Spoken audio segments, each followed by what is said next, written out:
Police Patil आणि home guard यांच्या मानधनामध्ये वाढ करण्याचा निर्णय महाराष्ट्र शासनाने घेतला आहे।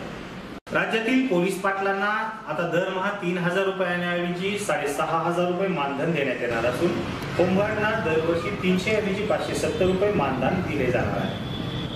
मुख्यमंत्री देवेंद्र फडणवीस यांच्या अध्यक्षतेखाली मंत्रिमंडळ उपसमितीने शुक्रवारी हा निर्णय घेतला। दोघांनाही आरोग्य आणि अटल पेन्शनचा लाभ दिला जाईल। पोलीस पाटलांच्या 500 रुपये कल्याण निधीतून पोलीस पाटील नवीन कल्याण निधी उभारण्यात येणार आहे। तसेच ग्राम पोलीस पाटील अधिनियमात दुरुस्तीसाठी समिती स्थापन करणे असे निर्णय घेण्यात आल्याचं मुख्यमंत्र्यांनी सांगितलं आहे। राज्यातील 27000 पोलीस पाटलांना या निर्णयाचा फायदा होणार आहे। होमगार्ड वयाच्या 58व्या वर्षापर्यंत सेवा देऊ शकतील।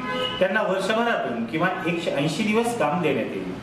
होमगार्डसाठी तक्रार निवारण यंत्रणा, नवनियुक्त उपायुक्तांना होमगार्डमध्ये नियुक्ती, 13 जुलै 2010 चा शासन निर्णय रद्द करण्यात, प्रशिक्षण कालावधी वाढवण्याचाही निर्णय घेतल्याचं मुख्यमंत्र्यांनी सांगितलं आहे। या बैठकीला महसूल मंत्री चंद्रकांत पाटील, गृहराज्यमंत्री दीपक केसरकर, डॉक्टर रणजित पाटील, मुख्य सचिव दिनेश कुमार जैन, प्रधान सचिव अमिताभ गुप्ता, होमगार्डचे महानिदेशक संजय पांडे आदींची उपस्थिती होती।